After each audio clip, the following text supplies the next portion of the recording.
Israël 2006, Christ est là. Ne dites pas demain que vous n'auriez pas dû le tuer, ce Jésus qui nous est revenu. En Israël, aujourd'hui, protégez son pays. Cherchez-le et vous le trouverez. Dans ces innocents qui se font traquer, il s'enfuit comme des agneaux au milieu des loups. Dans ces pères et ces mères qui pleurent leurs enfants, comme toi-même, ô Père, quand ton cœur est si bon. Dans ces orphelins apeurés qui ne savent plus où aller, nul refuge nous rassure autant que tes bras et ta paix. Ceux qui nous font la guerre refusent ta lumière. Ceux qui ne croient pas en toi résistent à ton amour. Ô Seigneur, pardonne-leur, ils ne savent pas ce qu'ils font. De tes yeux, ô mon Dieu, coulent les larmes de détresse. De ton cœur transpercé, ô Jésus, suinte le sang de la tendresse. Déverse cette eau et ce sang sur ces âmes souillées, que l'homme pervers abandonne ses mauvaises pensées, qu'un chacun reconnaisse ses limites, son péché, pour que ce monde d'amour puisse être recréé.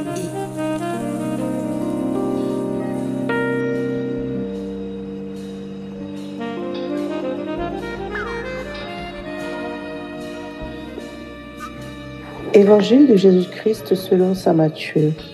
En ce temps-là, les pharisiens, apprenant que Jésus avait fermé la bouche aux Sadducéens, se réunirent et l'un d'entre eux, un docteur de la loi, posa une question à Jésus pour le mettre à l'épreuve. « Maître, dans la loi, quel est le grand commandement ?» Jésus lui répondit. Tu aimeras le Seigneur ton Dieu de tout ton cœur, de toute ton âme et de tout ton esprit. Voilà le grand premier commandement. Et le second lui est semblable. Tu aimeras ton prochain comme toi-même. De ces deux commandements dépend toute la loi, ainsi que les prophètes. Acclamons la parole de Dieu. Soyez tous bénis.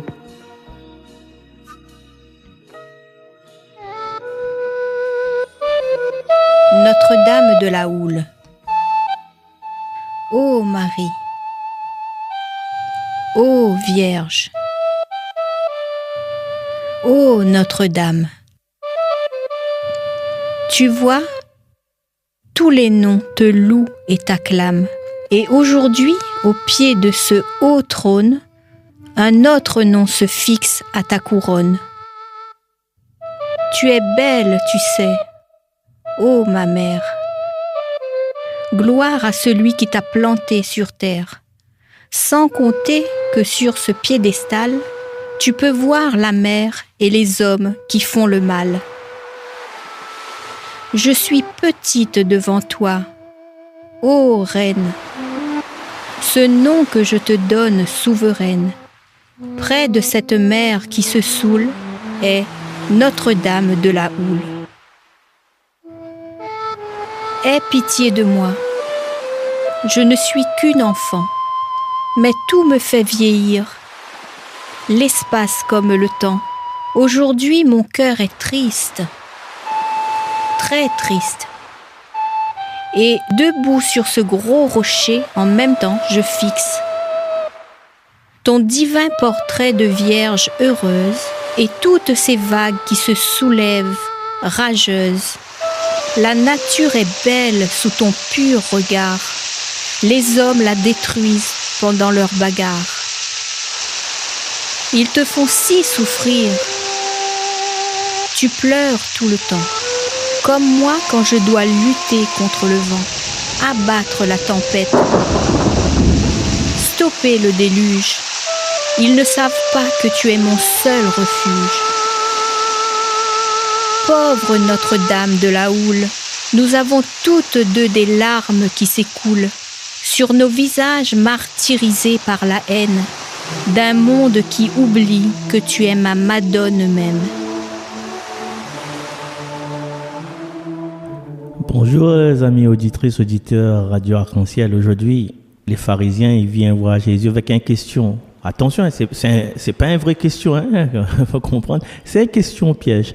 Et ben là, ça parle avec le réponse, c'est ça tu veux, c'est de coincer Jésus. C'est un peu comme certaines réunions pastorales nous posent une question, mais tout le monde y connaît déjà la réponse, hein, la réponse que nous voulons entendre. Et alors là, ben, il demande à Jésus, maître dans la loi, quel est le plus grand commandement? Et Jésus, il laisse pas dire embarquer dans un cours de théologie ou bien un concours ou bien comme un radio-crochet. Non, il répond simplement, tu aimeras le Seigneur ton Dieu de tout ton cœur, de toute ton âme et de tout ton esprit. Simplement, pas plus, pas moins. Et ben, plus seulement, il ajoute, tu aimeras ton prochain comme toi-même. Voilà. Donc, du coup, il n'a pas besoin d'avoir un tableau Excel, il n'a pas besoin de 150 réunions, il n'a pas besoin de 600 pages de règlement intérieur. Les simples, aime Dieu, aime ton prochain. Les simples, et des fois, elle est tellement simple que des fois, nous réussissons à rendre ça tellement compliqué. Parce que aimer Dieu, ça nous gagne fait ça, non. Elle nous aime bien en plus. Alors, il a des chansons, il dit voilà, Jésus, je t'aime, Seigneur, je t'aime, le lundi matin, quand un mounier va dans l'auto, Seigneur, m'a dit s'il vous plaît, parce que moi là, je gagne pas moi là, je dois de son dossier. Aimer Dieu, c'est facile quand tout y va bien. Et Jésus, il dit pas aime Dieu quand on est de bonne humeur, il dit de tout ton cœur. Et là, il devient sérieux là, parce que notre cœur là, parfois, il ressemble à une colocation. Dieu y habite là, mais il y a déjà un tas de monde dans cet immeuble. Alors, le bon monde, c'est il y a l'argent, il y a, comme il dit toujours, notre réputation, il y a notre petite rancune, il y a notre besoin d'avoir raison. Et parfois, il y a aussi à l'intérieur de nous-mêmes cette personne que nous l'a décidé de jamais pardonner. Nous dit comment? Seigneur, prends toute la place dans mon cœur. Mais intérieurement, nous ajoute, sauveterre là, dans la pièce là, non, parce que ça, c'est mon pièce à moi, c'est mon jardin secret, personne n'y rentre pas dedans. Et Jésus, en revanche, il dit, aime Dieu de tout ton cœur. Et immédiatement, il enchaîne avec le prochain, aime ton prochain. À cause de ça? Parce que nous ne pouvons pas prétendre aimer Dieu que nous ne voit pas, si nous refusons obstinément d'aimer la personne que nous voyons tous les jours, notre conjoint, notre chouchou, notre petit malgasse. C'est là que Jésus y met à nous en face de nous-mêmes. Nous aimerions parfois, comme il dit toujours, il revient dessus, un christianisme, une chrétienté, un catholicisme bien confortable. Aimer Dieu, oui, ça oui, catégorique. Aimer les autres, mais là, il dépend lesquels. Et Jésus, il ne laisse pas nous cette option-là. Il ne dit pas, aime ton prochain, surtout s'il y pense comme moi, s'il y met même linge que vous, même parfum que vous. Il dit comment? Il ne dit pas non plus, aime ton prochain à condition que il est sympathique, à condition que il chante bien l'église, à condition qu'il est gentil. Il ne dit pas, aime ton prochain, mais seulement s'il y vote correctement. S'il a une jolie cravate, s'il a un joli petit pantacourt, et s'il y cause correctement, et surtout s'il est d'accord avec vous, avec tout ça, tout dit, il dit comme ça, aime ton prochain comme toi-même. Et là, franchement, Seigneur, on exagère, ou attige, parce que nous connaissons bien, nous aimons nous-mêmes. Moi, quand nous faisons un petit erreur, nous trouvons tout de suite une explication. Mais quelqu'un d'autre, il fait le même erreur, t'es où les bêtes, comment on peut être aussi responsable, au faux. Quand nous sommes en retard, nous disons, excusez-moi, gars, il y a un petit imprévu. Mais quand l'autre est en retard, il dit, quel est ce élève donc? Il est toujours en retard. Quand nous cause beaucoup, nous dit comme ça, moi j'aime communiquer, j'aime partager, je suis très loquace, un chouchou loquace. Mais quand l'autre il cause, quand elle arrête donc, la fin arrive là pour lui arrêter, la ferme son grand gueule. Et nous avons une extraordinaire capacité à être indulgents avec nous-mêmes et beaucoup moins avec les autres. Jésus, il demande à nous donc une affaire de très très très concret. Apprends à regarder ou le prochain la personne à côté d'eux avec la miséricorde que vous réclame pour la vraie conversion. Pas seulement aller à l'église, pas seulement connaître les prières, pas seulement avoir un joli croix autour du cou. Et la question est un peu plus embarrassante. Comment ça traite les personnes qui nient moi? Parce que c'est là que l'évangile il commence à devenir concret. Aimer son prochain, il ne veut pas dire aimer dans l'émotion, émotionnellement. Il ne veut pas forcément réveiller demain matin et dire « Ah, quelle joie! Mais ça passe un journée avec un monde qui est né avant moi, qui exaspère moi. » Non, c'est pas ça. Aimer, c'est décider de ne pas faire de mal. Aimer, c'est pardonner, écouter, renoncer à humilier et arrêter les ladis la fait. C'est fait le premier pas. C'est parfois même ferme ou de bouche. Quand on entend un remarque qui assassine, waouh, c'est calali avant il sorte. Et parfois, la sainteté, il tient à 3 secondes. 3 secondes avant de répondre. 3 secondes pour ne pas envoyer de messages négatifs et néfastes. 3 secondes pour ne pas prononcer une phrase qui tue. 3 secondes pour rappeler à nous que c'est la personne que l'on en face de moi, c'est aussi un aimé de Dieu.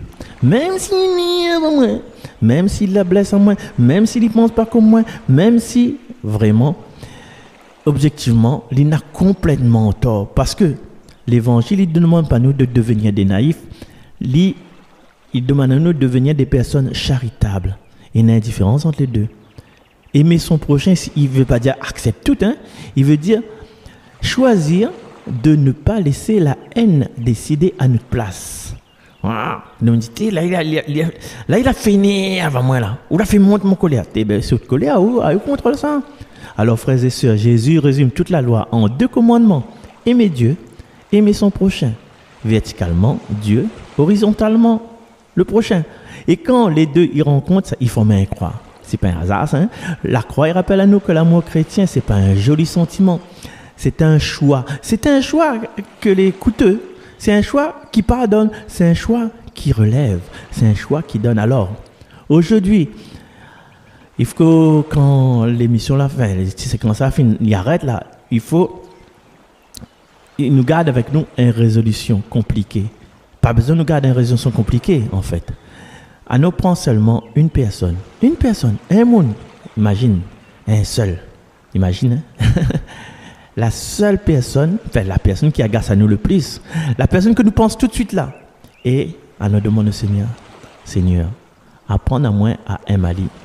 Pas forcément aimer tout de suite avec des violons, des pianos, des petits oiseaux, toi de la tête, mais à regarder autrement, à ne pas réduire cette personne-là à son défaut, à ne pas oublier que cette personne-là est aussi ton enfant. Et peut-être que le miracle va commencer, c'était la même. Parce qu'au fond, Jésus ne demande pas, est-ce que vous trouvez que tout le monde est sympathique?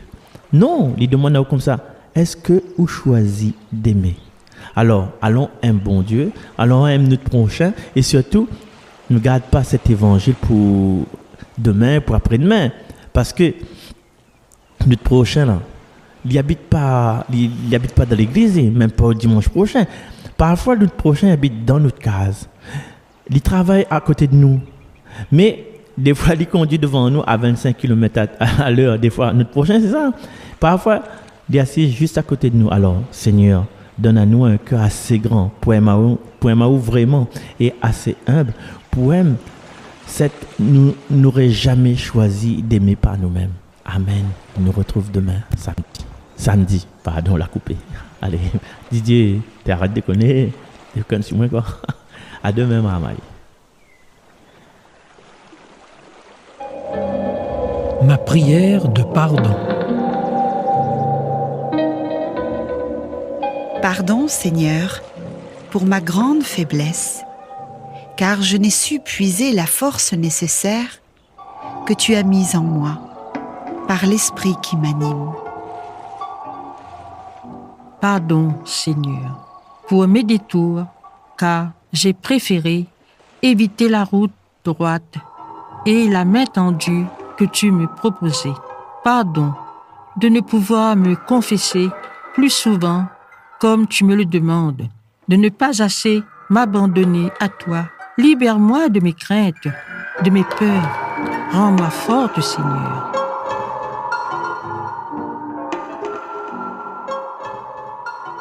Pardon, Seigneur, pour mes pensées errantes, car j'ai cherché le bonheur ailleurs, alors que tu l'avais ajouté à mon passeport depuis ma conception.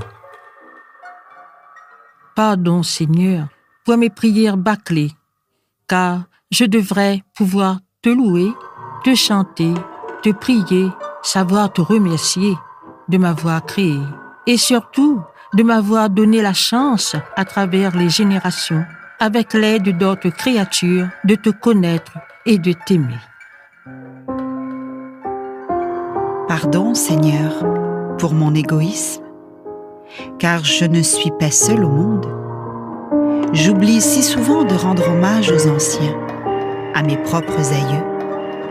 Sans toi et sans eux, Seigneur, je n'aurais pas pu être là aujourd'hui. Pardon, Seigneur, pour mes désespérances, mes manques d'amour. Mon avenir, tu le connais. Pourtant, j'ai peur d'avancer. Je ne fais pas assez confiance en toi. Pardon, Seigneur, pour mes craintes, mes suspicions envers les autres. C'est vrai, j'ai été souvent mise à l'épreuve, j'ai été souvent déçue.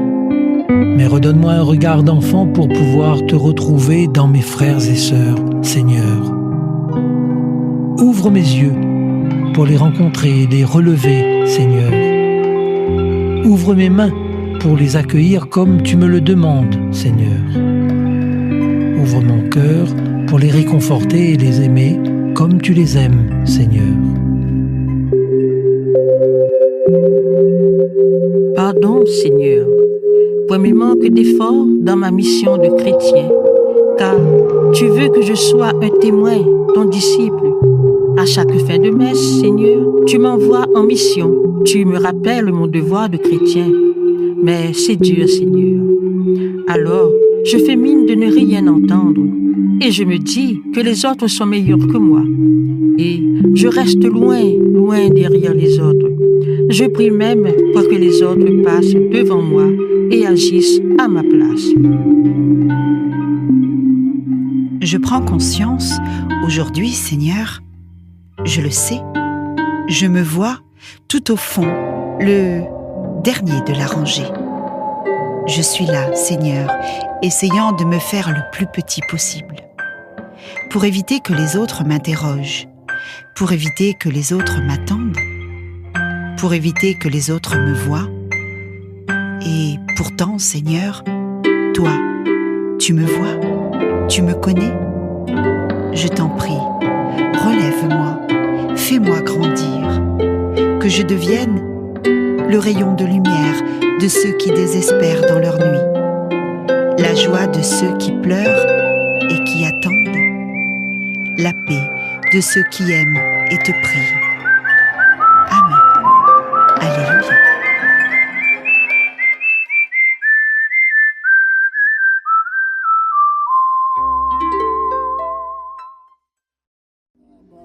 Qui te touche, je te promets le ciel au-dessus de ta bouche, des fleurs et des dentelles pour que tes nuits soient douces. Je te promets la clé des secrets de mon âme. Je te promets ma vie, de mes rires à mes larmes. Je te promets le feu à la place des âmes. Et jamais des adieux, bien que des au revoir. J'y crois comme à la terre, j'y crois comme au soleil. J'y crois comme un enfant, comme on peut croire au ciel. J'y crois comme à ta peau, à tes bras qui me serrent. Je te promets une histoire différente des autres, si tu m'aides à y croire encore. Je te promets des jours troubles comme tes veines. Je te promets des nuits rouges comme tes rêves, des heures incandescentes et des minutes blanches, des secondes insouciance au rythme de tes hanches. Je te promets mes bras pour porter tes angoisses. Je te promets mes mains pour que tu les embrasses. Je te promets mes yeux si tu ne peux plus voir. Je te promets d'être heureux si tu n'as plus d'espoir. J'y crois comme à la terre, j'y crois comme au soleil. J'y crois comme un enfant, comme on peut croire au ciel. J'y crois comme à ta peau, à tes bras qui me serrent. Je te promets une histoire différente des autres. J'ai tant besoin d'y croire encore. Et même si c'est pas vrai, si on te l'a confait, si les mots sont usés comme écrits à la craie, on fait bien des grands feux en frottant des cailloux. Peut-être avec le temps, à la force d'y croire, on peut juste essayer pour voir.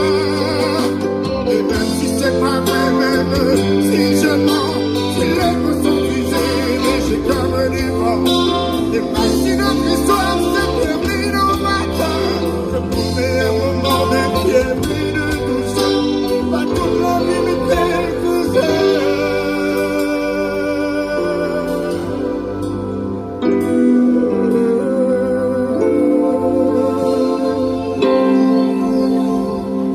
Je te promets le sol au baiser de ma bouche. Je te promets le miel à ma main qui te touche. Je te promets le ciel au-dessus de ta bouche, des fleurs et des dentelles